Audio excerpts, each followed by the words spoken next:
பூஜை அறை என்பது ஒரு வீட்டின் மிக முக்கியமான நேர்மறை ஆற்றல் நிறைந்த இடமாகும். அங்கே சில பொருட்களை வைப்பது அந்த ஆற்றலை தடுத்து எதிர்மறை விளைவுகளை ஏற்படுத்தலாம் என்று ஆன்மீக சாஸ்திரங்கள் கூறுகின்றன. முன்னோர்கள் தெய்வத்திற்கு இணையானவர்கள் என்றாலும் அவர்களை தெய்வங்களுடன் சமமாக வைத்து பூஜை செய்யக்கூடாது.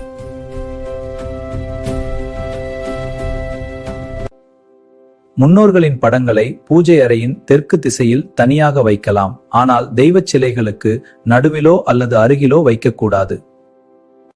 ஒரே தெய்வத்தின் 2 அல்லது அதற்கு மேற்பட்ட சிலைகளை 2 முருகர் சிலைகள் நேருக்கு நேர் பார்த்தபடி வைக்கக்கூடாது.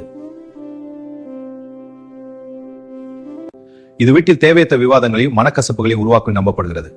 சாமி படங்களுக்கு சூட்டிய பூக்கள் வாடிவிட்டால் உடனே அகற்றிவிட வேண்டும். சாமி படங்களுக்கு சூட்டிய பூக்கள் வாடிவிட்டால் உடனே அகற்றிவிட வேண்டும். பூஜை அறை பொருட்களை பிரிக்க பயன்படுத்தும் கத்தி அல்லது கத்தரிக்கோலை அங்கே ஏற்கனவே உடனே அப்புறப்படுத்த வேண்டும். இது நமது பாரம்பரிய வழக்கம் மற்றும் சுத்தத்திற்கு மிக முக்கியம்.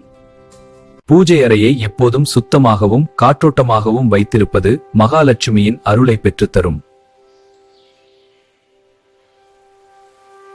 வாடிய பூக்களை அகற்றுவது போல நம் மனதில் உள்ள கவலைகளையும் அகற்றிவிட்டு முருகனை தொழுவோம்.